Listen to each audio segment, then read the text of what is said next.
Mimi unayeniona mbele yako niliyevaa suti ya namna hii, jinsi nilivyo, kama nilivyo, nimetangulizwa. Nikiwa mbele, nyuma yangu kuna mke wangu, nyuma ya mke wangu kuna mtoto wangu wa kwanza, nyuma ya mtoto wa kwanza kuna wa pili, kuna watatu na wanne. Nyuma yangu nina mke, nina watoto, nyuma yangu nina ndugu, nina jamaa, nina marafiki. Kama jinsi nilivyo, nimetangulizwa nifanyike msaada kwa ajili ya wengine. Sema amina wewe. Mwambie jirani yako, umetangulizwa ufanyike msaada kwa ajili ya wengine. Mwambie usiishi kama oehae. Mwambie jitambua, umetangulizwa wewe. Jina la Bwana libarikiwe. Maandiko ukisoma kwenye kile kitabu ambacho tumesomewa, kitabu cha Mwanzo sura ya 45 ule mstari wa 4 hadi wa 10, unaeleza kwa habari ya mtu anaitwa Yusufu. Lakini ili uelewe vizuri hayo maandiko ya kitabu cha Mwanzo 45 mstari wa 4 hadi wa 10, rudi usome katika kitabu hicho cha Mwanzo, hiyo sura ya 37 mstari wa 20 hadi ule wa 36.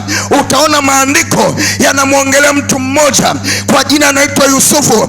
Huyu Yusufu, maandiko yanaonyesha alipitia mateso kutoka kwa ndugu zake, kaka zake. Biblia inasema ya kwamba walimtupa kwenye shimo ili waone ya kwamba anaangamia, ili waone anapotea. Lakini Mungu ni mwema, Yusufu hakufa ndani ya shimo walilomtupa. Baada ya muda wakamtoa kwenye shimo. Maandiko yanasema wakamuuza kwenda katika nchi ya Misri, wakamuuza kwa wafanyabiashara wa Misri wanaitwa Waishmaeli. Haikuishia hapo, hao Waishmaeli wakamuuza kwa mtu anaitwa Potifa huko Misri, akatumika kama houseboy nyumbani kwa mtu anaitwa Potifa. Mambo hayakuishia hapo. Yusufu tena alipofanyika kuwa houseboy, akuishia hapo, akakutana na zengwe la mke wa Potifa ambaye alimsingizia ya kwamba ametaka kumbaka. Kumbe anamsingizia yeye alimzimikia huyu kijana kwa sababu alikuwa ni bonge la HB, na kijana alipomtolea nje, mama akamtengenezea zengwe la skendo ubakaji. Huyu jamaa kuishia hapo, akatupwa jela, akaishi miaka mingi ya mateso gerezani. Lakini ngoja nikwambie, unaweza kufungia mwili wa mtu, lakini huwezi kufungia karama alionayo. Hata akiwa jela amefungiwa, Mungu akatengeneza njia. Mfalme wa nchi ya Misri akaota ndoto, na ndoto aliyoiota watu wote katika Misri wakashindwa kuitafsiri hiyo ndoto aliyoiota. Lakini huyu mtu aliyekuwa jela, amefungwa jela, watu wamejua kwamba amekwisha, ameangamia, hakuna kitu. Lakini akiwa jela akaweza kutafsiri ndoto ya Farao, na alipoitafsiri hiyo ndoto ikawa ni upenyo. Jamaa akapandishwa na huyu mfalme wa Misri, akasema, tupate wapi mtu kama huyu mwenye roho wa Mungu ndani yake? Tulishindwa kupata majibu ya ndoto hii, lakini mtu mmoja ametafsiria ndoto hii. Yusufu akainuliwa, Yusufu akapandishwa, akafanyika kuwa ni waziri mkuu katika nchi ya Misri. Akainuliwa kutoka jela mpaka ikulu. Mwambie jirani yako, usinione jinsi nilivyo. Mwambie mimi si wa kufulia, mimi ni wa kuinuliwa. Na kama unajitambua kwamba wewe ni wa kuinuliwa, mpe Yesu makofi mengi. Alafu mwambie jirani yako, mimi ni wa kuinuliwa, mimi si wa kufulia. Sema amina wewe. Jamaa akainuliwa kutoka kwa gerezani, akapandishwa, akawa mtu mkubwa katika taifa la Misri. Jamaa alipoinuliwa katika nchi ya Misri, kila mali yote ya Misri ikawa chini yake. Kila jambo katika Misri ukienda, anayehusika na mambo yote ni Yusufu. Maandiko yanasema haukupita muda kukawa kumetokea njaa katika dunia nzima, na wale ndugu zake waliokuwa wamemfanyia mateso makubwa wakaja katika nchi ya Misri ili kutaka chakula. Walipokuja Misri, wakaambiwa anaweza kupatia chakula ni mtu mmoja ndani ya taifa la Misri anaitwa Yusufu. Wakaenda kwa Yusufu, walipofika hawakumtambua. Wale ndugu zake waliomtupa kwenye shimo wakakutana ana kwa ana na Yusufu. Wale ndugu zake waliomuuza kwa Ishmaeli wakakutana ana kwa ana na Yusufu. Wale ndugu zake ambao walimuuza, walisababisha auzwe kama mtumwa katika nchi ya Misri, wakakutana ana kwa ana na Yusufu. Wale ndugu zake waliopelekea Yusufu afanyike kama houseboy nyumbani kwa Potifa, wakakutana ana kwa ana na Yusufu. Wale ndugu zake waliopelekea huyu Yusufu atupe gerezani, wakakutana ana kwa ana na Yusufu, ya kwamba Yusufu si mtumwa tena, Yusufu ni kiongozi mkubwa katika nchi ya Misri. Wakakutana naye wasimjue. Inawezekana alikuwa na kitambi. Walipoachana naye alikuwa mnene kama mimi lakini sasa wamekutana naye, jamaa amenawiri, jamaa ametakata, kwake hakuna kunuka, kwake kuna kunukia. Hawakumtambua kwamba ni Yusufu, lakini Waswahili wanasema damu ni nzito kuliko nini? Maji. Yeye akawatambua. Watu ambao walifikiri wamefanyaje? Wamemmaliza. Mwambie jirani yako, bado ninayo hatima njema. Mwambie jirani yako, bado ninayo hatima njema. Mwambie usiniangalie vibaya kama unanichora kwenye gazeti la Mzalendo. Mwambie kesho naweza kuwa bosi wako. Mwambie kaa kwa heshima. Mwambie inawezekana upo karibu na bosi wako hapa. Sema amina wewe. Jina la Bwana libarikiwe. Wakaja Misri. Walipofika Misri, yule Yusufu si wa kawaida. Yule aliyemuona ana destiny, sasa ndiye mkubwa katika nchi ya Misri. Jamaa alipoona ndugu zake wao hakumjua, yeye akawajua. Jambo la kwanza akawaambia hivi, mimi ni yule Yusufu mliniuza katika nchi ya Misri. Sema amina we. Yani ni sawa na ndugu zako ambao walikutesa sana, alafu sasa umefanikiwa, unawaambia mimi ni yule ndugu yenu ambaye mlishindwa kunisaidia, mimi ni yule ndugu yenu ambaye mlishindwa kunisomesha, sasa mambo yangu yako super. Sema amina wewe. Ombea adui yako aishi siku nyingi, ili utapobarikiwa ajione kwa macho. Ombea adui yako aishi siku nyingi, ili utapobarikiwa. Sema amina wewe. Unajua siku hizi tuna maombi yanaitwa fire.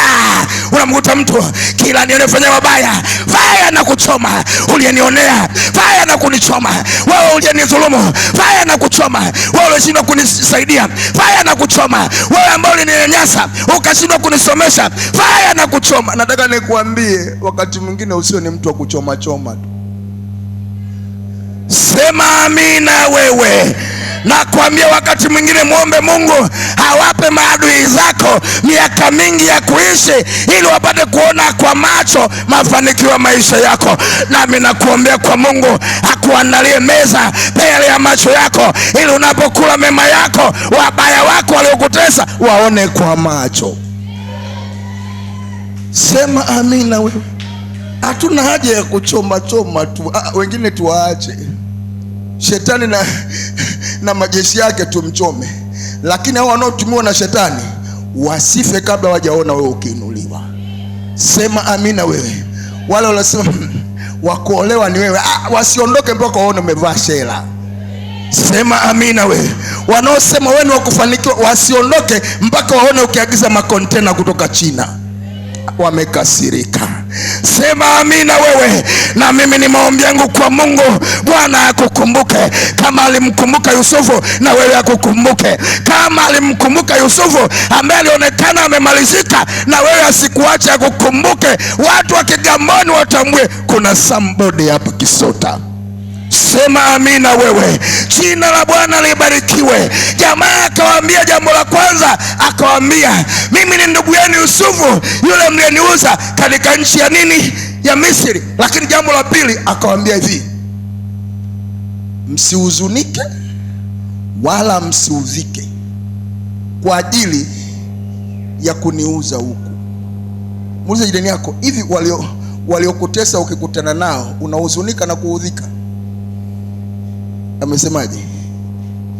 Muulize jirani, hivi waliokutesa ukikutana nao ukiwa umefanikiwa unahuzunika na kuudhika? Jina la Bwana libarikiwe. Jambo la pili nalipenda, anampenda Yusufu. Anawaambia, nyie mlifikiri mmenimaliza. Anawaambia jambo la pili, Mungu alinitanguliza. Yaani nyie mlifikiria kwamba mmenikomoa, kumbe kile mnachofanya mmenitanguliza. Ukimpiga chura teke umemsaidia kwenda mbele. Yaani kuna mahali umemvusha. Jamaa anawaambia jambo la tatu, anasema Mungu alinipeleka mbele yenu ili nihifadhi maisha ya watu wengi. Sema amina wewe. Muulize jirani yako, jirani, wewe unahifadhi maisha ya watu ama unayaangamiza? Anasema Mungu alinitanguliza ili nihifadhi maisha ya watu wengi. Namuona kuna mtu hapa Bwana amemtanguliza ili wewe hifadhi maisha ya watu wengi. Kuna watu kupitia wewe watatulia kwenye maisha haya. Kuna watu watapata tulizo la maisha kwa sababu yako wewe. Bwana amekutanguliza ili uhifadhi maisha ya watu wengi. Yaani nyie mmeamini kwamba mmenimaliza, kumbe mmefanyaje? Mmenitanguliza.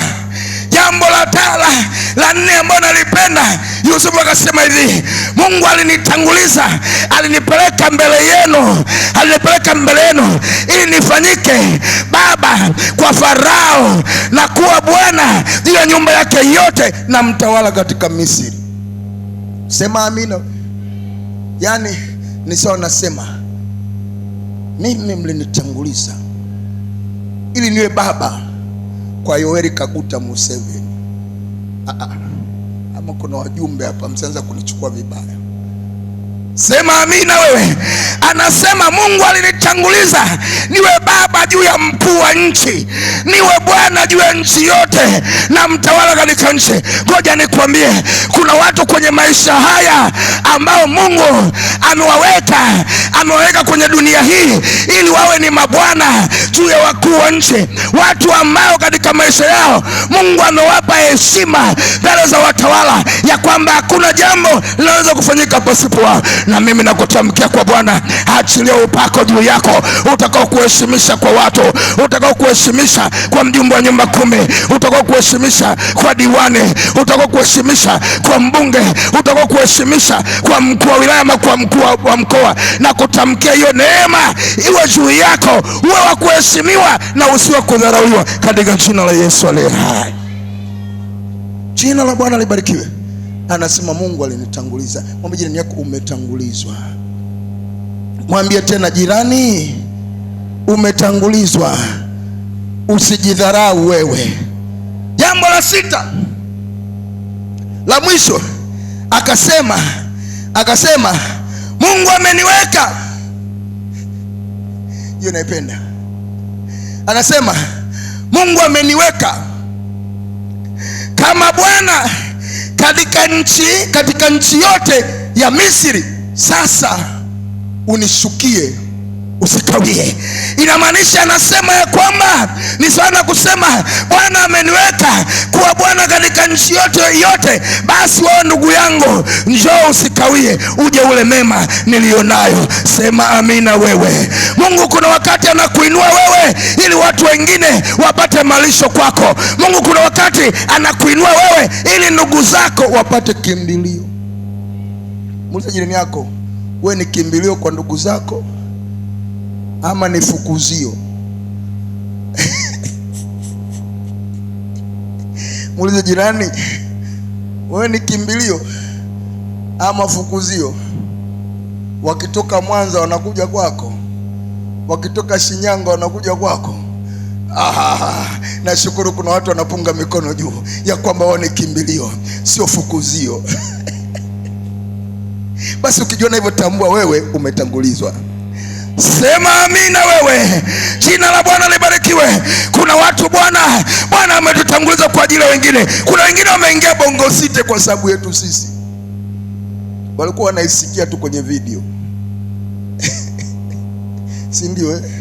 Kuna ndugu zako uliwapokea pale Mbezi kwa Magufuli kwa sababu yako wewe uko Bongo City. Kuna ndugu zako uliwapokea Shekilango kwa sababu wewe ulitanguliza huko Bongo City. Wewe ulikuwa unalala chumba ambacho kimegawanywa na pazia. Sema amina. Wewe ulikuwa unalala chumba kirefu. Unakijua chumba kirefu? Nani nakijua chumba kirefu? Amkijui, tuulizeni sisi. Huyu mnayemwona hapa leo hii, mchungaji wenu mwenye kitambi, mwenye suti, mwenye gari na magari, nilianza kulala chumba kirefu Dar es Salaam. Chumba wa mwisho kulala, wa kwanza kuamka.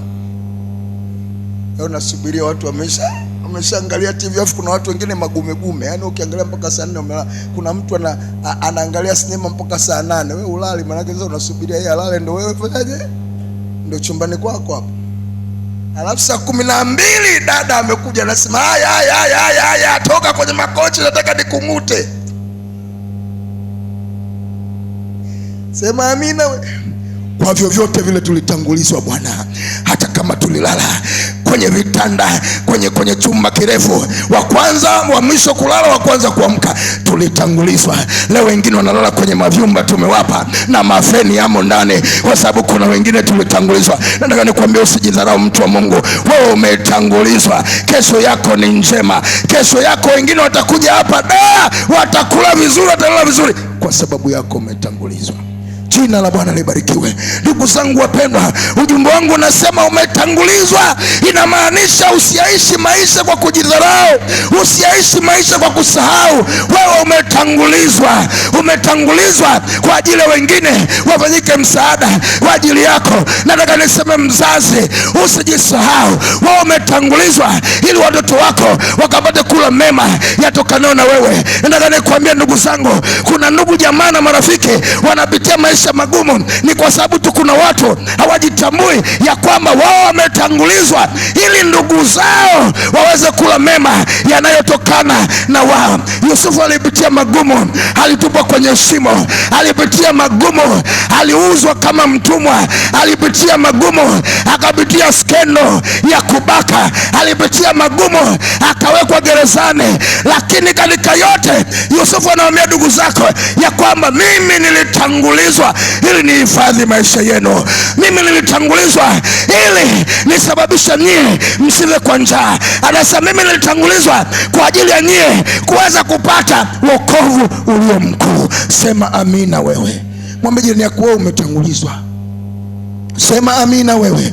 Wewe umetangulizwa ili wengine waweze kula mema ya mchi. Nataka niseme, haijalishi magumu unayopitia leo, tambua ya kwamba wewe ni Yusufu, umetangulizwa. Haijalishi shida unazopitia leo, tambua ya kwamba wewe ni Yusufu, umetangulizwa. Haijalishi magumu unayopitia leo, tambua ya kwamba wewe ni Yusufu, umetangulizwa. Haijalishi magumu unayopitia, Mungu aweza kuyatumia hayo magumu kama nyenzo ya kukutanguliza wewe ili wanaokuja nyuma yako waweze kula mema. Nataka nikwambie, hata kama leo ulilala na njaa, Mungu aweza kutumia hiyo njaa uliolala kukutanguliza wewe kwa ajili ya wengine waweze kula mema ya nchi.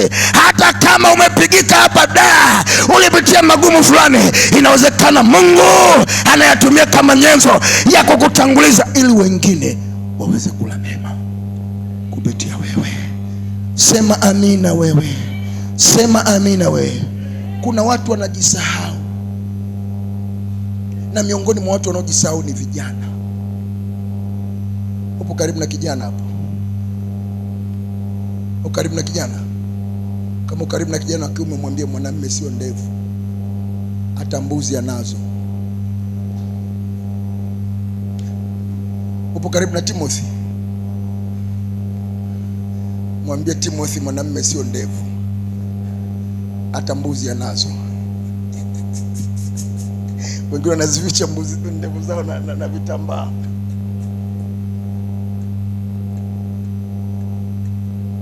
Uko karibu na Enoki hapo, mwambie mwanamume sio ndevu, hata mbuzi anazo. Mwanamume ni majukumu. Sema amina wewe. Jina la Bwana libarikiwe. Mimi ujana wangu, nusu ya ujana wangu, miaka 9 nilitumia hovyo kwa sababu sikukutana na Yesu. Lakini nilipokutana na Yesu nilikuwa na miaka 27. Nimeshatumia miaka 9 toka nilikuwa na 18, 27. Hiyo mingine nimeitumia hovyo bila Yesu. Lakini nilipokutana na Yesu nilikuwa na 27. Nikajitambua mimi ni nani. Mimi nimetambulizwa. Nikajiuliza, baba yangu katika ndoa kaishi na mama yangu miaka 3. Na mama yangu aliniambia, wewe umefanana na baba yako. Baba yangu ana kifua kipana sana. Na ndio mama ukiniangalia, yani unioni na picha ya kanisa Yani sura yangu na kifua langu kama Mandonga mtu kazi.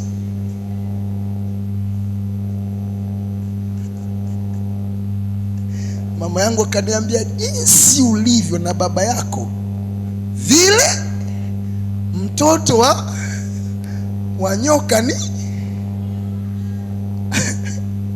akaniambia, baba yako kwenye ndoa tuliishi miaka hii, baba yako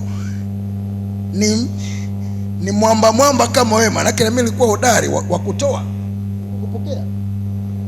Unaona watu wenye vifua vikubwa, nilikuwa Mandonga. Mama kaniambia, baba yako kwenye ndoa tulishindwa kuishi. Pombe ubabe, akija anapiga mimi ngumi si utani. Miaka 3. Nilipokutana na Yesu akili zikafunguka, nikajua nimetangulizwa. Sema amina wewe. Nikamwambia Mungu, ukinipa ndoa ya kwangu haitakuwa ya miaka 3. Nikamwambia, ukinipa ndoa, huyo mke kwangu mimi nitafanyika kwake kuwa baba, na yeye afanyike kwangu kuwa nani? Mama. Nilijitambua. Nilipotambua nikaanza kujijenga kama kijana. Yule kijana ambaye alikuwa anatumia fedha hovyo, nilipokutana na Yesu nikajua nimetangulizwa. Kuna watu wanategemea kesho yao. Vijana, nimetangulizwa. Sema amina wewe. Future yako ya kesho inaamuliwa leo. Haleluya. Jengo hili mnaoliona kubwa mahali hapa, kabla alijawa liliwekwa kwenye karatasi. Wakasema hili ndio tunalolitaka liwe. Na maisha ni muundo hivyo hivyo. Maisha ni kile unachoamua nataka kiwe, na kwa maombi kwa Mungu inakuwa hivyo hivyo. Sema amina wewe. Mmetangulizwa vijana. Vijana wengi wanafikiria, ama watu wengi wanafikiria fedha ipo kwa ajili ya nini? Kutumia. Fedha ipo kwa ajili ya matumizi matatu. Nani anajua fedha ipo kwa ajili ya matumizi matatu? Matumizi ya kwanza fedha ni nini? Kutumia Safi, mpe Yesu makofi mengi kwa ajili ya Timothy. Matumizi ya pili ya fedha ni nini? Madela, vikoba, kausha damu. Fedha ipo kwa ajili ya matumizi matatu. Ya kwanza kutumia, ya pili kuhifadhi, ya pili kufanyaje? Mzijeni yako unakula yote ama unahifadhi? Wengine mnaishi kama mvuvi. Mvuvi anakuambia, mwanangu, bahari hiyo hapo haikauki, sea never dry. Kapata 20,000 leo, kesho naenda wapi? Ya naenda baharini na mtumbwi wangu, naenda baharini. Kuna watu wako hivyo. Maisha sio kutumia tu fedha, ni pamoja na kuhifadhi fedha. Ukipata 10,000, 70% ya 10,000 kula, 20% hifadhi, 10% si yako, ni ya Mungu. Umesikia? wamekasirika. Fedha ipo kwa ajili ya matumizi matatu: moja, kutumia; kuhifadhi; tatu, kuwekeza. Mwambie ni yako: kutumia, kuhifadhi, kuwekeza. Unawekeza kweli wewe? Watu wanafikiria ni kwa vingi, ni kwa vidogo vidogo hivyo hivyo. Muulize mke wangu, tukiwa tunalipwa na kanisa, ile allowance tulikuwa tunalipwa haitumalizi hata siku 15, lakini tulikuwa ndani ya hiyo hiyo tunabanana nayo tule kwa staili yetu. Tulikuwa tumepanda mpaka nyanya kanisani pale Mbweni, na matenyuma, ni matenyuma, matembele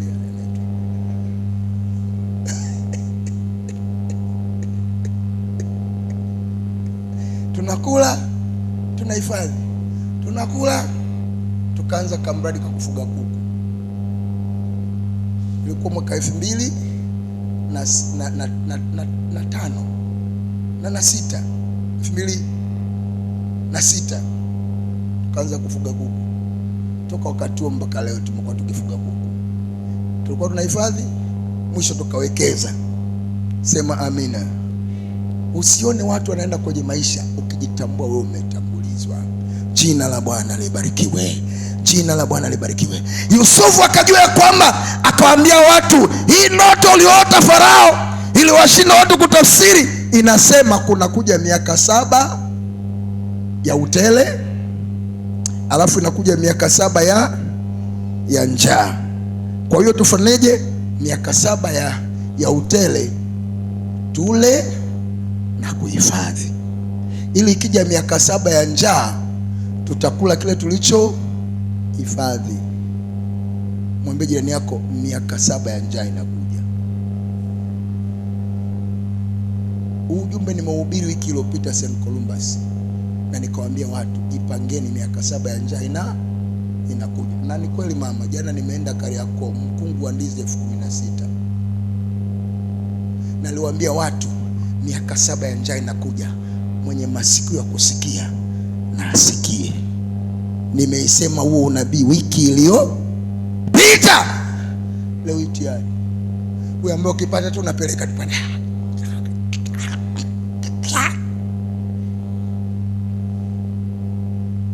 Wapendwa, tusijisahau. Sema amina wewe. Hata serikali imesema sasa hivi na mikopo hakuna. Mpaka kwenye genge lako utafuatwa na mbwa kodi. Wamekasirika. Pale kwenye mashine yako achirani unapokuwa unacha. Siku hizi, zamani ndio ilikuwa hivi. Siku hizi umeme tu watakufuata mpaka hapo kodi. Kwa sababu unaambia ya Kaisari mpe Kaisari, na ya Mungu mpe. Usipokuwa na ndoto ya kuona mbele ni shida. Vijana wangu, nimekuja kuwatia moyo ya kwamba mmetambulizwa. Msijisahau. Timothy, umetambulizwa. Tambua nyuma yako kuna mke. Si bado hujaoa? Bado. Ona mke, ona watoto. Tambua huko peke yako umetambulizwa. Inawezekana nasema leo na Timothy. Ukijua umetambulizwa, jipange. Mimi nilipokutana na Yesu tu, cha kwanza alienda kumwambia mama yangu. Nikamwambia, mama, kwenye hii nyumba yako, nyumba ambayo mama kanunua, kajenga, mama yake mzazi yumo ndani, wajomba zangu wamo ndani, mama zangu wadogo wamo ndani, sisi watoto wake tumo ndani. Yaani nyumba ya familia yote. Na namshukuru Mungu, mama yangu alikuwa Yusufu, alitangulizwa kwa ajili ya ndugu zake wote waifanyie hifadhi. Sasa mimi nilipokutana na Yesu nikajua nimetangulizwa. Nikamwambia, mama, kwenye nyumba yako usiniweke kwenye warithi. Mimi nitajenga ya kwangu. Tena sitajenga hapa, nitajenga Dar es Salaam. Mama akaniambia unasemaje? Nikamwambia yani usinipange. Tayari maandiko yanasema, si mmoja anisomee hilo andiko nalipendaga sana pa Mithali 23 mstari wa 7. Hebu nisomee hilo andiko ili tukaombe sasa.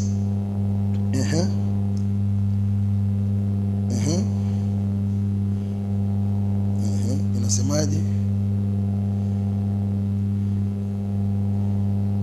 Mithali 23 mstari wa 7.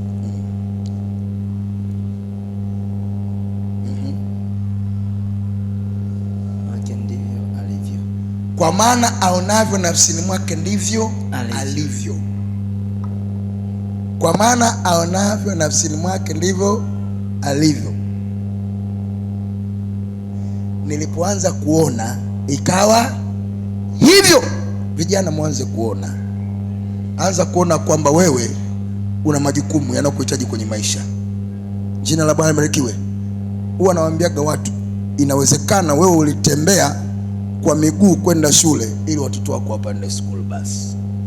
Sema amina wewe. Inawezekana wewe ulikuwa unakula mlo mmoja kwa siku ili watoto wako wale kwa mfumo wa kupiga keyboard, vitumbua, chapati, maandazi. Si unajua kuna nyumba yani watu wanakula kwa mfumo wa kupiga nini? Keyboard. Ukienda kusema nataka maji, unauliza maji gani?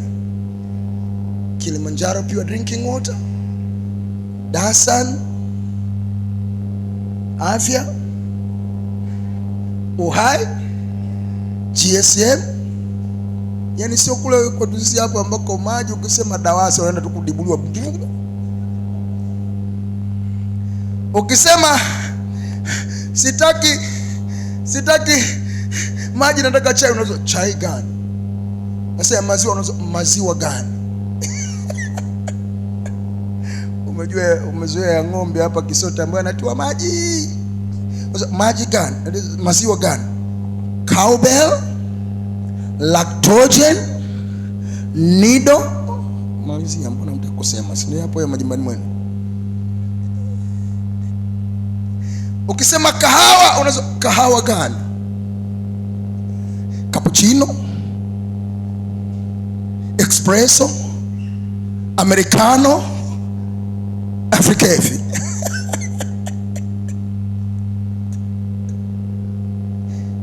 Inawezekana leo wewe unakunywa maji ya kudibua ili watoto wako wajimuvuzishe na GSM, wajimuvuzishe na Afya, wajimuvuzishe na Kilimanjaro pure drinking water. Sema amina wewe.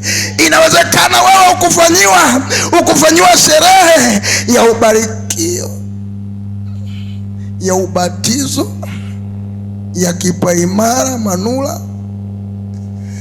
au kufanyiwa sherehe ya birthday ili wanao sherehe za kila namna za matukio mema kwenye maisha yaweze kusherekewa.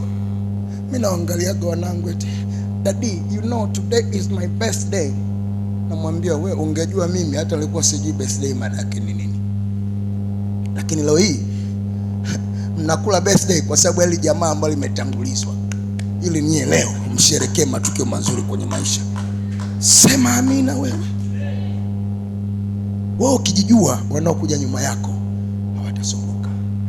Jina la Bwana libarikiwe. Yaani wewe umesoma zile kusema zile zati. Bwana alikutanguliza ili wanaokuja nyuma yako waweze kutembea na ung'enge. Listi ni kwa ajili yako, umetangulizwa. Jina la Bwana libarikiwe. Hayo magumu yasikuweke chini, yatumie kama nyenzo. Yusufu alipitia magumu, alipitia. Leo hii unasingiziwa, wanakunena vibaya, wanakusengenya. Yusufu aliyapitia yoyote, alizushiwa liskendo ambalo hakulifanya. Leo unasema napitia maisha magumu. Ukikutana mbinguni na Yusufu atakwambia una fungus kwenye ubongo. Mimi nilipitia mpaka kutupwa jela, lakini bado waliokuja nyuma yangu walikula mema kwa sababu yangu. Hayo magumu, mtu wa Mungu, asikukatishe tamaa. Tambua umetangulizwa. Hebu simama mchana wa leo. Nataka nikuombee ya kwamba Mungu akusaidie. Nataka nikuombea kwamba Mungu akupe neema ya kuyavumilia na kuyavuka hayo nayo yanakuwa ni magumu. Mungu akusaidie utambue kwamba mahali panapokuja mbele yako ni matokeo ya hali ulionayo sasa. Amua leo, kusudia leo, na Mungu atakusaidia. Aonavyo nafsini mwake ndivyo alivyo. Kijana wangu Timothy, ona sasa ya kwamba wewe si wa kawaida. Ona sasa ya kwamba uzao ujao nyuma yako utakula mema kwa sababu yako. Ona sasa ya kwamba yule Mungu atakayekupa maisha yako atasonga kwa sababu wewe ukijitambua leo. Maandalizi unaanza leo hii. Usitumie ovyo fedha ulionayo. Tumia hela yako ukijua ya kwamba hiyo ukiitumia, ukihifadhi, ukiwekeza, kuna wengine nyuma yako watafaidika. Sema amina wewe. Jina la Bwana libarikiwe. Baba wa mbinguni, hakuna kama wewe. Okay. Watoto wako tuko mbele zako, angalia. Tuko mbele zako, tunakuhitaji, angalia. Angalia Bwana. Tuko mbele zako, tunakuinua, angalia. Angalia Bwana. Tuko mbele zako, tunakuhitaji, angalia. Angalia Baba, angalia. Angalia Bwana. Angalia. Angalia Baba, angalia. Angalia Bwana. Angalia. Angalia Bwana. Angalia. Angalia Bwana. Angalia. Angalia. Tuko mbele zako na tunakuhitaji, angalia. Angalia. Tuko mbele zako na tunakuinua, tuangalie. Baba, angalia. Angalia. Angalia. Angalia.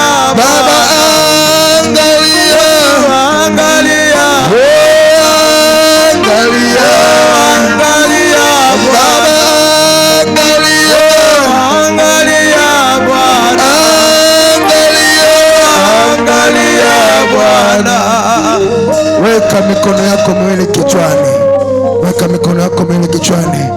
Sema Bwana Yesu. Bwana Yesu. Bwana Yesu. Bwana Yesu. Mchana wa leo, Mchana wa leo, maarifa haya yamenipa kujua mimi ni kama Yusufu. Nimetangulizwa. Haijalishi magumu ninayoyapitia, haijalishi changamoto ninazozipitia, Bwana waweza kuzitumia hizo changamoto kama nyenzo ya kujua mimi nimetangulizwa kwa ajili ya familia yangu. Mimi nimetangulizwa kwa ajili ya ndoa yangu. Mimi nimetangulizwa kwa ajili ya jamaa wa nyumba ya baba yangu na nyumba ya mama yangu. Nilitangulizwa nifanyike baraka kwa wengi kwa jina la Yesu. Shetani hautanidanganya, hautanisababisha nijione mimi ni wa kushindwa. Mimi si wa kushindwa, mimi ni wa baraka. Bwana Yesu, ninachokuomba kuanzia sasa, nipe kujitambua. Kuanzia leo ninajiona mimi ni mshindi kwa jina la Yesu. Kuanzia leo ninatamka hatima iliyo njema juu ya maisha yangu. Roho ya kukata tamaa, achia maisha yako, achia maisha yangu. Roho ya kujidharau, achia maisha yangu kwa jina la Yesu. Hebu omba. Kataa roho ya kujikataa, kataa roho ya kukata tamaa kwa jina la Yesu. Kataa hiyo roho. Inaanza na kujitambua. Kuna watu wao unajidharau, unajikataa, unasema mimi kweli nitaweza kuinuka? Ngoja nikwambie, hata wengine tulikuja hapa mjini tulikuwa hatuna chochote, lakini tulipoamini katika Mungu tukasema inawezekana ya kwamba future yetu ni njema na Mungu ametusaidia, na wewe Mungu anakwenda kukusaidia. Miaka ijayo 2 ama 3 hautakuwa jinsi ulivyo. Hebu omba, kataa roho ya kujikataa, kataa roho ya kujidharau. Baba, kwa jina la Yesu ninaleta kusanyiko hili la watoto wako mahali hapa, kwa jina la Yesu Kristo ninaenda kinyume na roho ya kujikataa, roho ya kujikataa, roho ya kukata tamaa, katika jina la Yesu Kristo ninaipinga. Haina mamlaka juu ya watu hawa. Roho ya kujikataa ninaipinga, haina mamlaka juu ya binti yule, juu ya kijana yule. Kwa jina la Yesu ninafuta maneno mabaya, watu waliomtamkia ya kwamba hawezi, watu waliomtamkia ya kwamba yeye hatafanikiwa. Kwa jina la Yesu Kristo, kwa jina la Yesu Kristo ninakutamkia kuanzia sasa, kuanzia leo hii, kwa jina la Yesu ninafuta hayo maneno mabaya. Hiyo ngome iliyojijenga kwenye fahamu yako, kwenye fahamu zako, ninaibomoa, ninaibomoa, ninaibomoa, ninaibomoa, ninaibomoa kwa jina la Yesu, kwa jina la Yesu. Rabo sata riba shakata bayanta riabababosa labrazakata riandarababosa lebrazakata bayanta ribosa kata yando sabababosa labrazakata bayanta. Kwa jina la Yesu ninapinga hiyo roho yote ya kukurudisha nyuma, ninaipinga, ninaipinga, ninaipinga na kutamkia mema.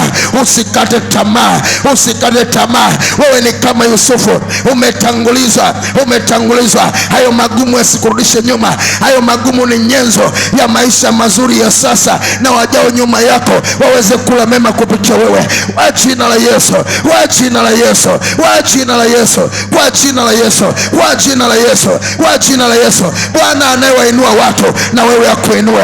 Bwana anayewasaidia watu na wewe akusaidie. Yule aliyenisaidia mimi kwa sehemu na anaendelea kunisaidia hata sasa, na wewe akusaidie, na wewe akusaidie, na wewe akuinue katika jina la Yesu. Pokea baraka za Mungu, pokea neema ya Mungu kuanzia sasa. Bwana abariki kazi za mikono yako. Bwana akupe nidhamu juu ya kila anachokupa katika jina la Yesu. Baba, ninakushukuru Mungu, ninakuinua, ninakupa sifa, utukufu, enzi na mamlaka na heshima ya kwamba umesikia na utakwenda kutenda. Kwa jina la Yesu Kristo Mwokozi na Bwana wangu nimeomba na hata kuamini, na kila mwenye pumzi na aseme amen. Wewe umwema, wewe umwema, wewe umwema, wewe umwema, Wewe ni mwema, umwema. Wewe ni mwema, wewe ni mwema, wewe ni mwema, umwema.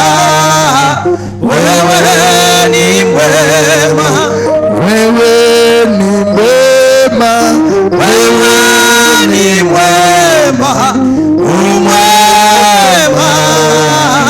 Wewe ni mwema, unanipenda, unanipenda, ewe Bwana, wewe ni mwema, ninakupenda, unanipenda, ewe Bwana, wewe ni mwema, wewe ni mwema, wewe ni mwema, mwema, umwema. Wewe ni mwema, wewe ni mwema, wewe ni mwema, umwema. Wewe ni mwema, ninakupenda, unanipenda, Bwana, wewe ni mwema, unanipenda, unanipenda,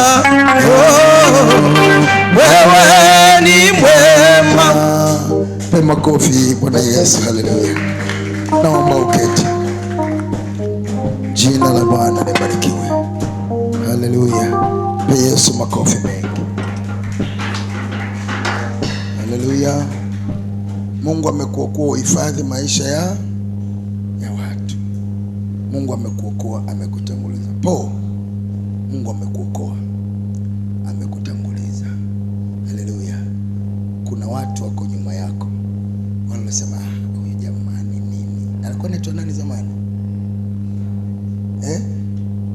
Wale wakasema medisi kitu, nawaambia po huyo watakuja kwako,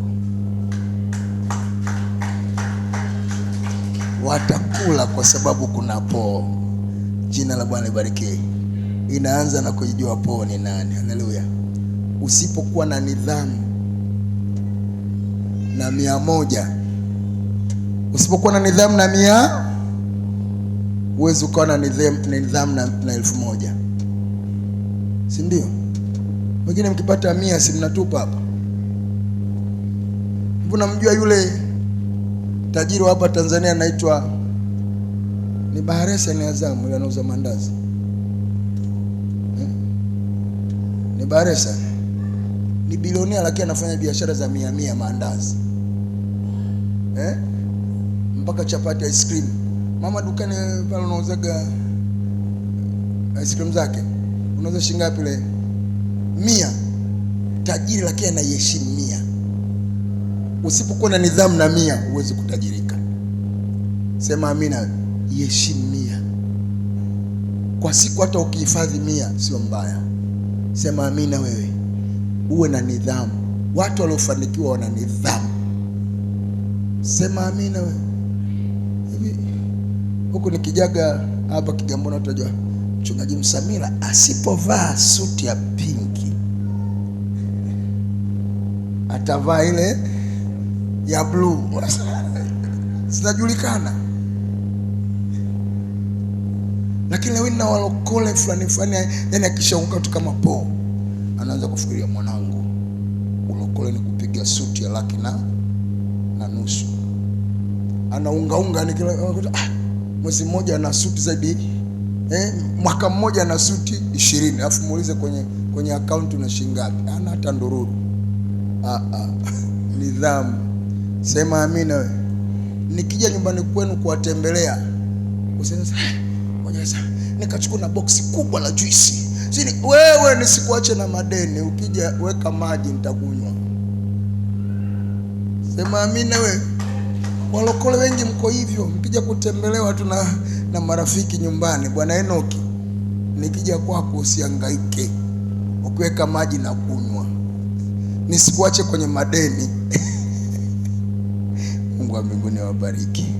Mjini yako umetangulizwa. Amen, amen, amen. Jina la Bwana libarikiwe.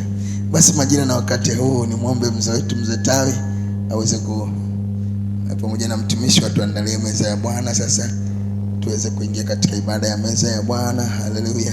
Muombe jirani yako jiandae kwa ajili ya meza ya Bwana. Haleluya. Leo mapema, Jumapili iliyopita tulitoka saa 8, leo mapema. Haleluya. Mapema.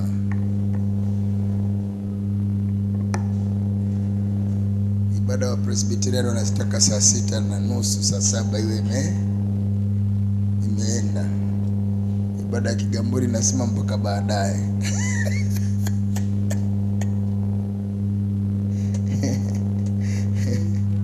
Nataka tena na muda. Haleluya.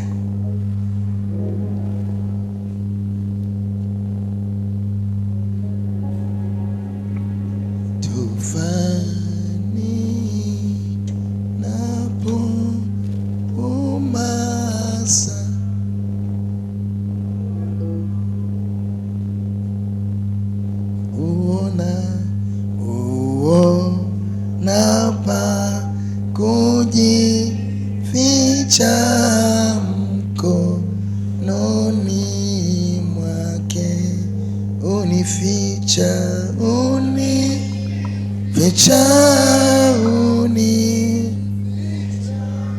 adu atanipata, unificha mkononi mwake. Naomba tusimame tuweze kuimba wimbo namba 89 tunapojiandaa kwa meza ya Bwana. Nyimbo 89, muda mwingi nilipotea.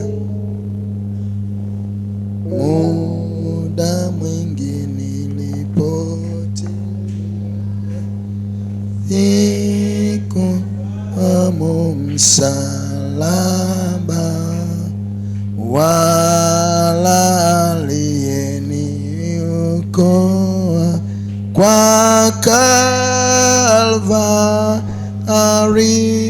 Rehema, rehema bure na neema, samahana lo nilipe, ndipo aliponifungua kwa Kalvari.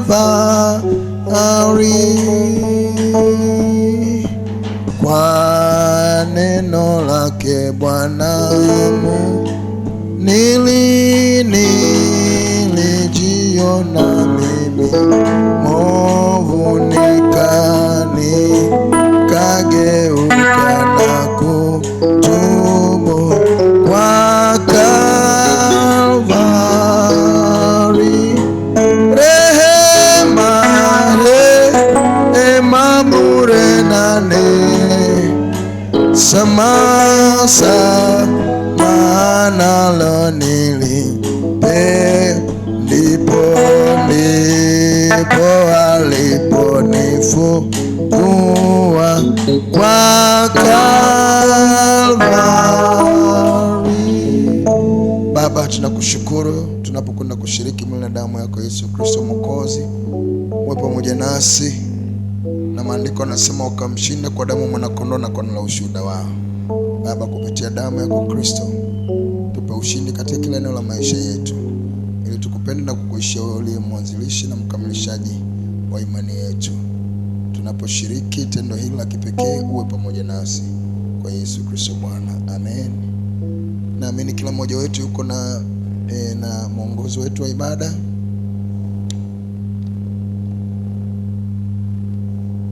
Nimrudishie Bwana nini kwa ukarimu wake wote alionitendea?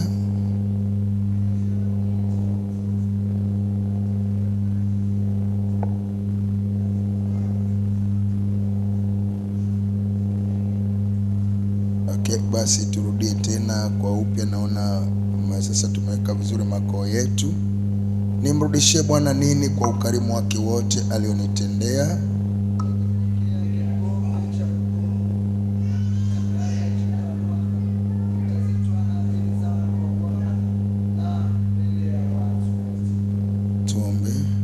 Mwenyezi Mungu ambaye kwako mioyo yote imefunguliwa, tamaa zote uzijua na siri uzifahamu, takasa mawazo ya mioyo yetu kwa kujazwa na Roho yako Mtakatifu, ili tukupende kwa ukamilifu na kulitukuza jina lako takatifu kupitia kwa Kristo Bwana wetu, amen.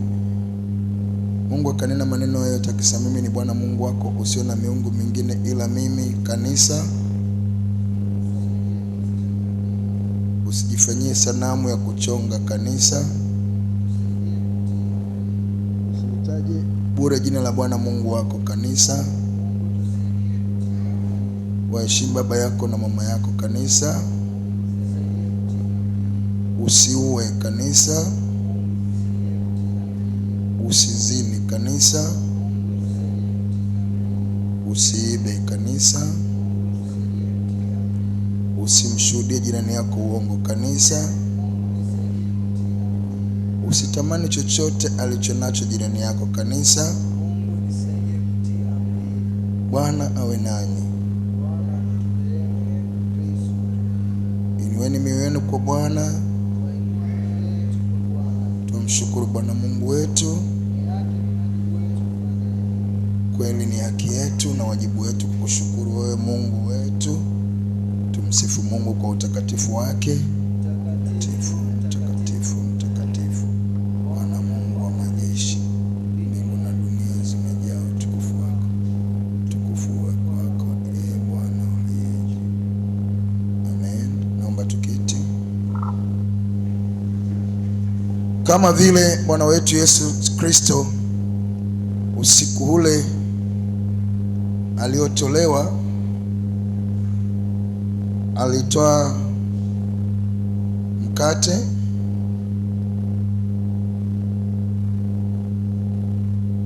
na divai,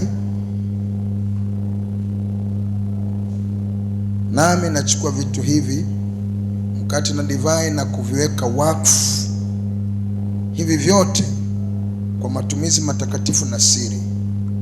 Na kama vile alivyoshukuru Bwana na kuvibariki, nami Mungu kwa neema yako na vibariki vitu hivi, na vitenga na matumizi ya kawaida, na viweka wakfu kama maandiko yanavyosema, wakamshinda kwa damu mwanakondoo na kwa neno la ushuhuda wao.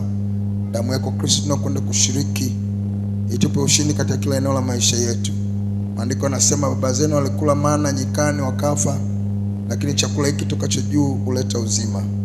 Bwana Yesu, huu ni mwili wako, mamo ndani mwake kuna uzima. Tunaposhiriki utupe uzima wa rohoni na wa mwilini.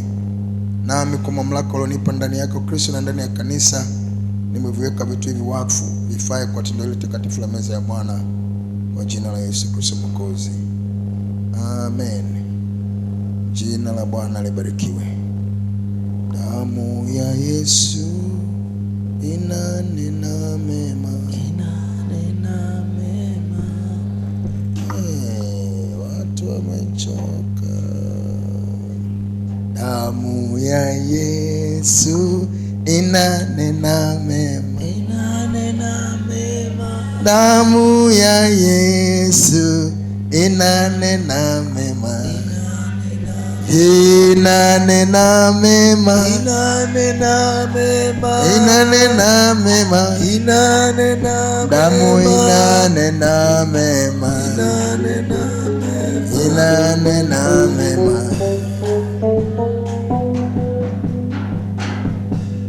Fuatana na desturi takatifu, mfano na agizo la Bwana wetu Yesu Kristo,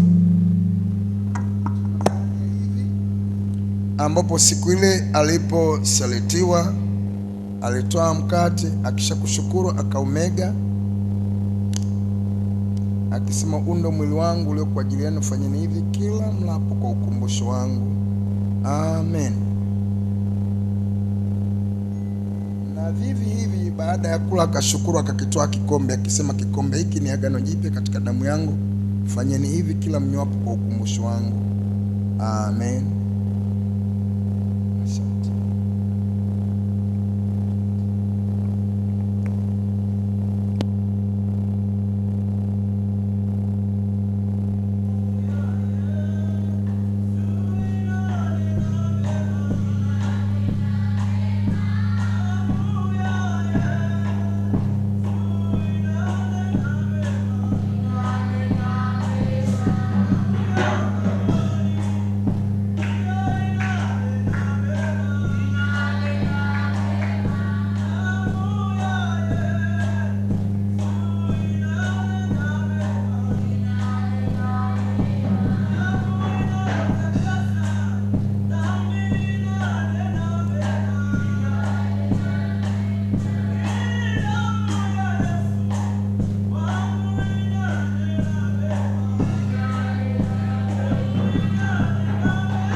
itutakasa damu. Basi niwaombe sasa mzee Tawi pamoja na mtumishi wa Bwana tusaidie kwenye tendo hili la kuwashirikisha meza ya Bwana. Karibuni.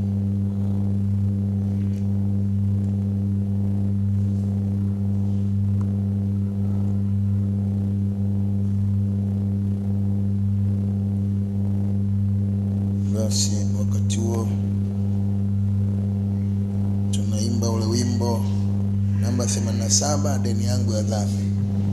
Deni yangu ya dhambi Yesu amelipa, kwake msalaba nilipewa uzima. Deni ya dhambi. Okay, naona mufahamu namba 80. Tenzi namba 80. Wamwendea Yesu kwa kusafiwa na kuoshwa kwa damu ya kondoo. Je, neema yake umemwagiwa, Umeoshwa kwa damu ya kondoo. kuoshwa Kwa damu itutakasayo ya kondoo, ziwe safi nguo nyeupe mno. Umeoshwa kwa damu ya kondoo.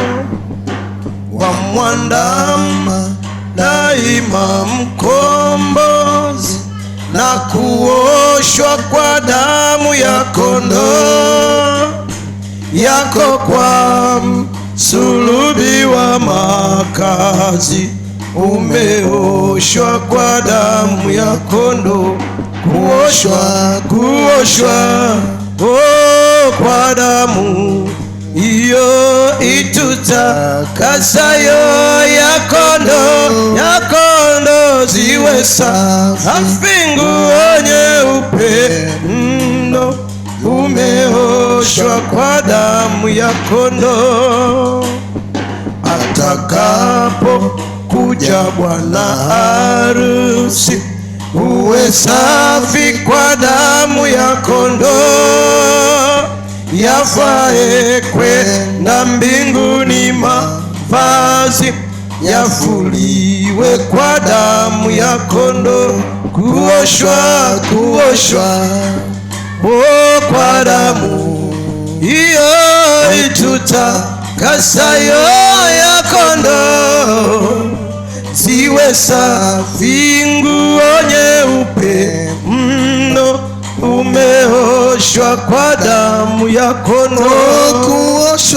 Kuoshwa kwa damu itutakasayo ya kondoo, ziwe safi nguo nyeupe mno. Umeoshwa kwa damu ya kondoo. Naomba tusimame tumalizie sehemu ya ibada yetu.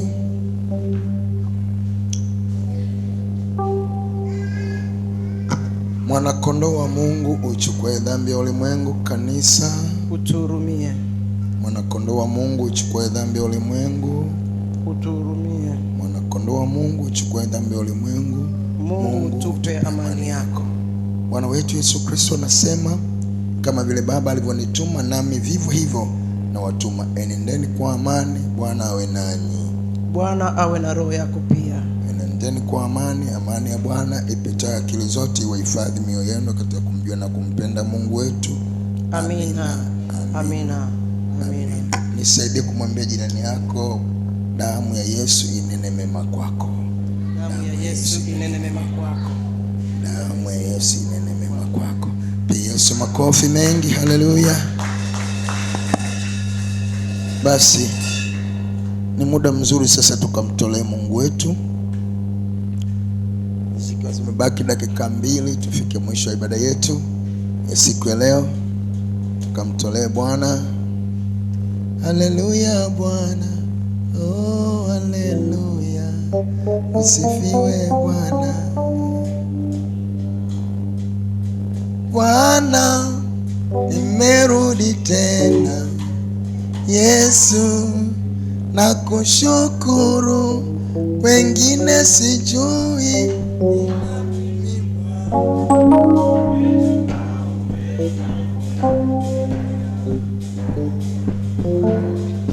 Nimerudi tena Yesu, nakushukuru, wengine sijui, ila mimi Bwana nimejua umenitendea.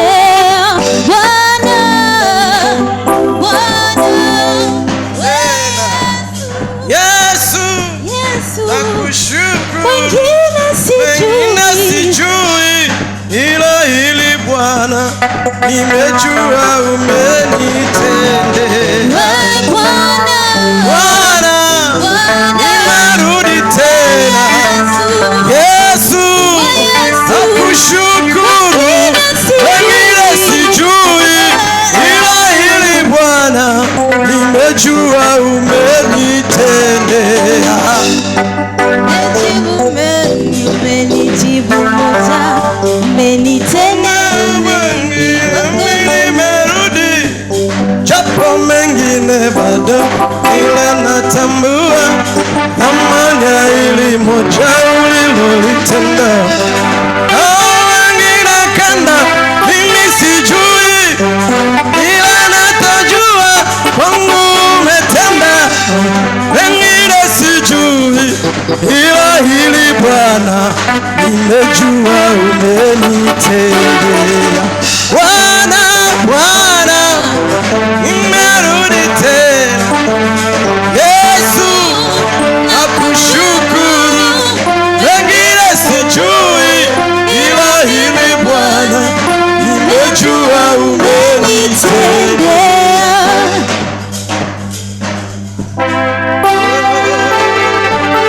Na heshima zako, umenitenda wema. Umenitenda wema, Yesu, umenitenda wema, umenitendea mema. utukufu Wako juu, na heshima zako juu, umenitenda wema. umenitenda mema, umenitenda mema, umenitendea mema.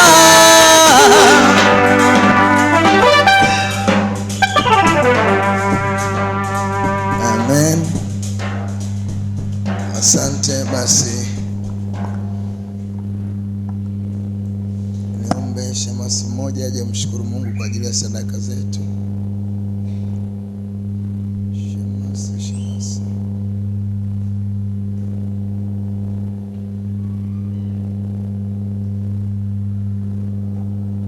Tuombe. Mtakatifu, mtakatifu Baba wetu juu mbinguni, Mungu tunasema ni asante kwa wakati kama huu tena Bwana. Angalia Mungu, umeweza kuwa pamoja nasi kuanzia ibada ilivyoanza mpaka muda huu Bwana. Neema yako na utukufu wako pamoja nasi siku zote za maisha yetu.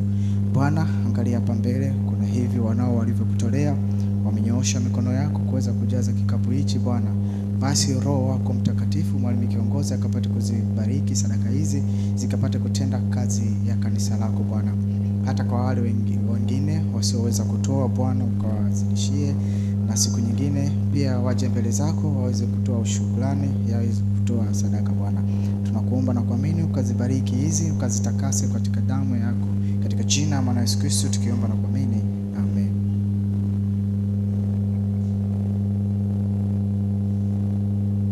Basi asante sana. Naomba tusimame sasa ili tuweze kuimba wimbo wetu wa mwisho kabisa kuahirisha ibada. Naomba tusimame tuombe, tuimbe kama washindi. Haleluya. Tuimbe kama washindi sasa, ule wimbo ambao mtumishi wa Mungu na imani anaupenda sana, namba 100. 58. Naona mpaka mjatai kanitajia 158. Kumbe unaupenda sana. Na niongoza popote.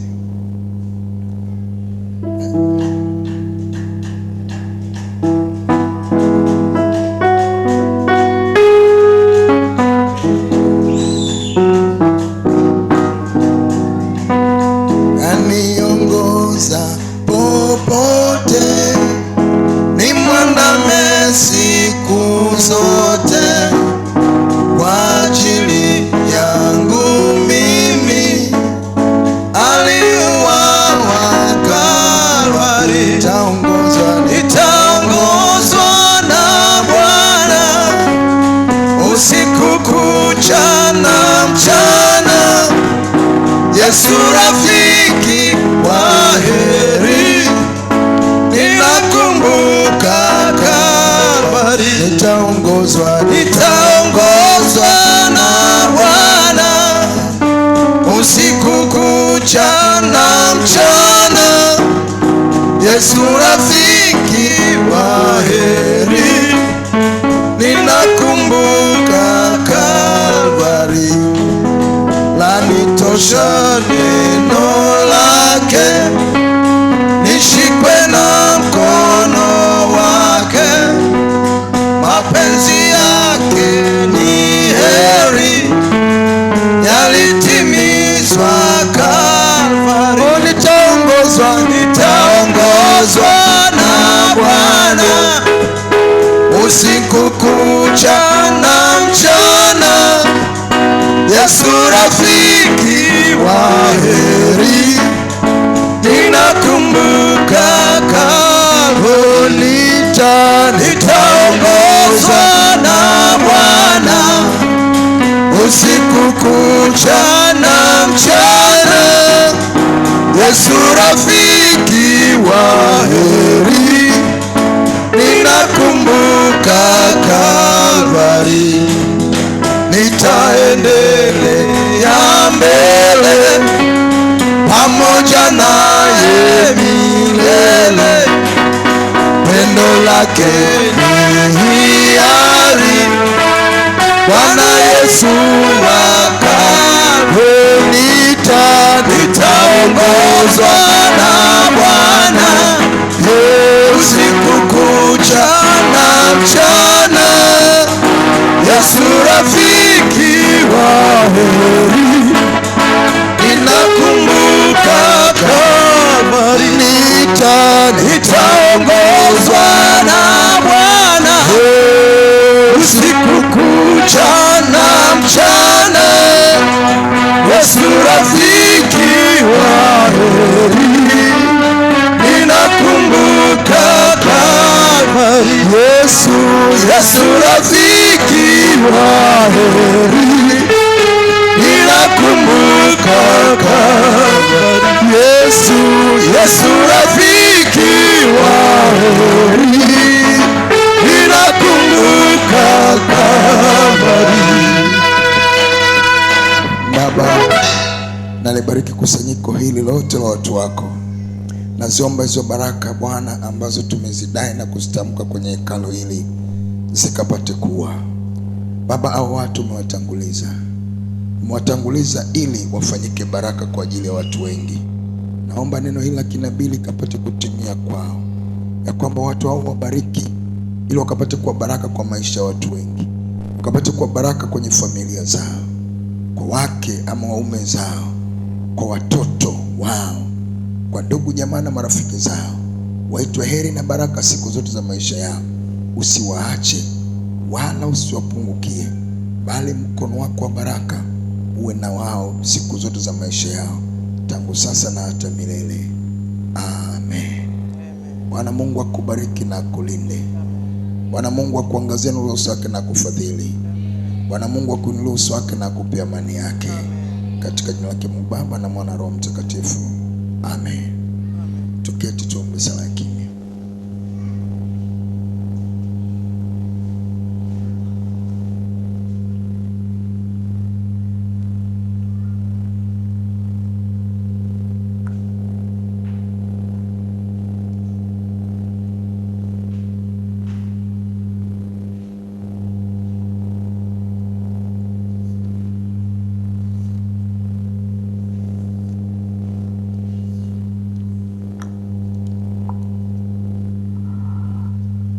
Na haya ni maombi ya imani kwa Yesu Kristo Bwana wetu, na kila mwenye pumzi na seme amen. Tumpe Bwana Yesu makofi mengi ya shangwe na utukufu kwa huyu Mungu wetu aliye hai. Haleluya. Basi naomba niwashukuru sana watu wa mahali hapa, mzee wetu wa kanisa, mzee Tawi, Mungu akubariki sana, umekuwa baraka kwetu. Leo naamini familia amekuwa na majukumu mengi ya kuweza kutokea, lakini wiki hii nitakuwa pamoja nanyi. Niwashukuru sana ninyi wote ambao mmeingia kwenye ibada. Ni kama nilivyosema wiki iliyopita, huu ni mwaka wangu sasa, naenda watano kwenye ushirika huu. Haleluya. Haikuwa rahisi kufika hapa, Ni mkono wa Bwana umenibeba,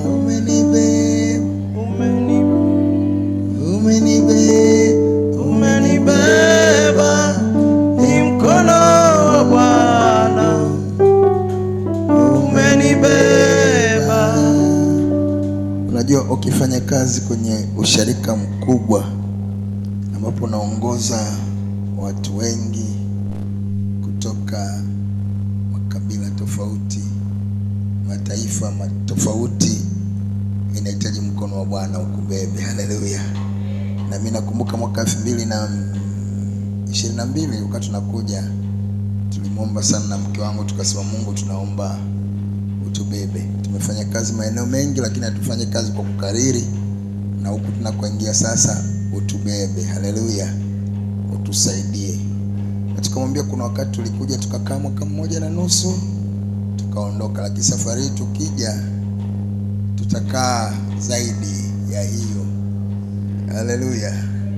Kwa kawaida mtu kwenye kituo anapaswa kukaa miaka 5. Tukasema hii tutakao kuja tunakula 5. Na Mungu ni mwema. Inapofikia Januari tutamaliza 4, tunaingia sasa 5. Tunaomba muendelee kutuombea. Tuko na ninyi. Kuna mambo tuliyafanya na tuliyakamilisha. Mimi ndio nilifungua kanisa hili lilipoanza katika upako wa Alfa, na sasa linapoendelea katika upako wa Omega mpaka na vyo tunajenga. Nimekuwa na ninyi, na ningeomba mwaka huu Mungu anisaidie baadhi ya mambo, kwa sababu mwaka uliopita nimefanya maprojekti makubwa, nimefanya huko Mpiji. Mwaka jana nimefanya mambo makubwa sana. Nafahamu mpaka na eneo tumenunulia la milioni karibu 65 kwenda 70. Kule Kilombero tumewajengea na kanisa kubwa. Kule wapi kwingine, kule Msata Mabungo tumenunulia na eneo, na kule Msatele nyingine tumefanya. Mbweni ilishajifanya siku nyingi. Kigamboni mwaka jana hatuja, yani huu unaisha, hatujagusa jambo lolote. Na ili mradi Mungu ameniweka tena kwa mwaka huu, taongea na ofisi yangu kujua ni kitu gani tunaweza tukaona na simu mwaka huu tunachangia kwa nani, si ndio? Unajua, ukiwa na watoto usiwe na mtoto mwingine ni wa mgongoni na mwingine wa matitini. Unajua sasa hivi Prince ni mtoto wa mgongoni, alafu kuna mmoja yuko hapo wa matitini anajisevita, mwingine wa mgongoni analamba kisogo tu. Sasa mwaka huu unaoisha nyewe tuliweka mgongoni. Lakini mwaka huu tunaomba Kigamboni wawe na watoto wa matitini. Si ndio ni maombi yetu ili tuweze kufanya na kitu, ili tukiondoka kuna ka project ambako katakumbukwa kwamba wakati wa mchungaji Franklin Stewart Msamaila, mwambie jirani yako Reverend Msamaila. Na kuna kitu alifanyaje? Alifanya kwa ajili ya huko. Haleluya. Kwa tuombeane, tunawapenda sana mimi na familia yangu. Tuko kwenye kipindi cha likizo, na likizo yetu ni ya majukumu. Lakini Mungu akitupa neema tunaweza tukasafiri. Tukumbuke kwenye maombi. Jina la Bwana libarikiwe. Tutasafiri kwenda mikoani, japokuwa kwetu ni hapa Dar es Salaam Kibamba, ndio nyumbani kwangu mimi na familia yangu hii. Lakini kule mkoani kuna watu sisi tumetangulizwa ili tuwahifadhi, na wasipotuona, si ndio mama? Wasipotuona tukiwa tumewahifadhia masazo ya nchi, wanakata tamaa. Kwa hiyo tutaenda kuwatembelea na wengine huko vijijini. Nadhani nikiongea hivyo mzee wa ile Mbula na Kidogalo anatambua. Kwa Mungu wa mbinguni wabariki, tunawapenda mwa.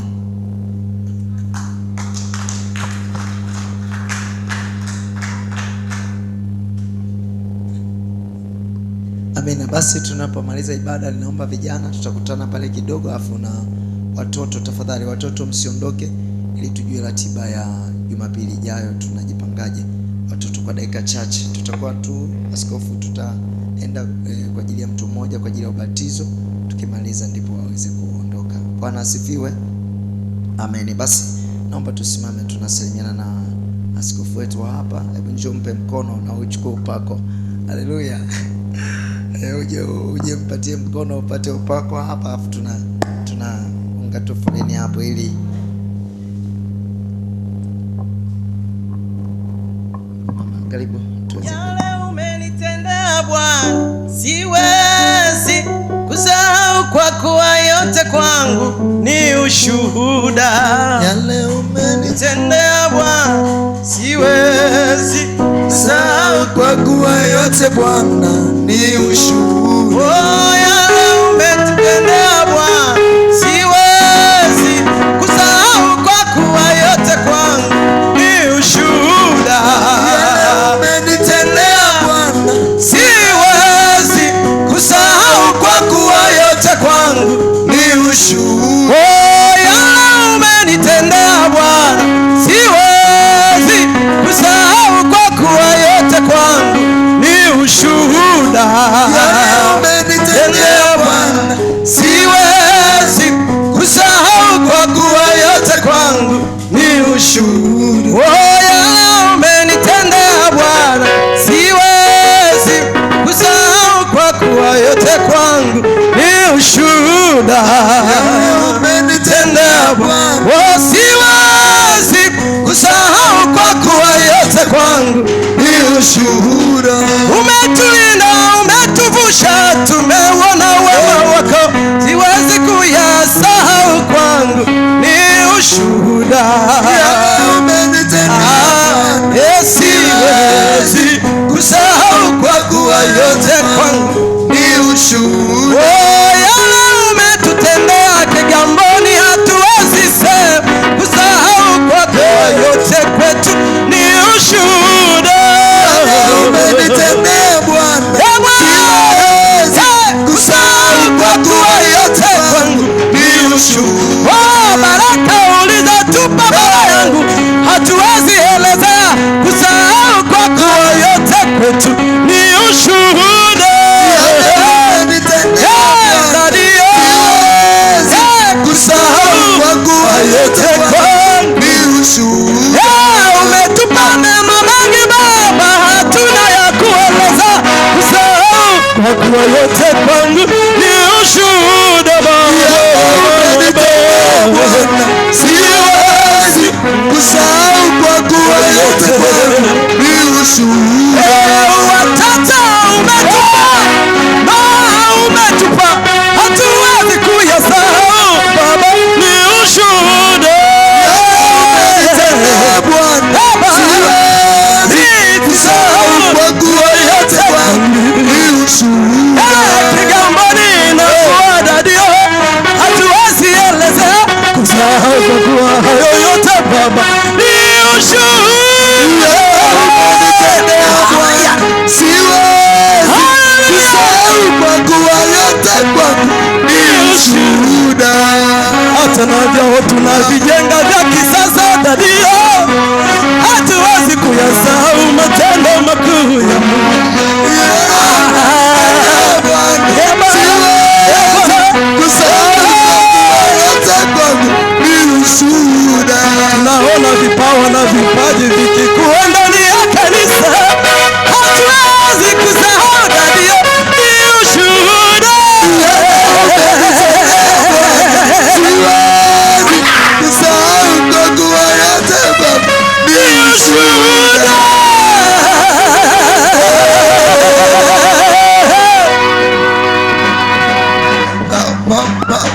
Mama ulikuwa wapi mama?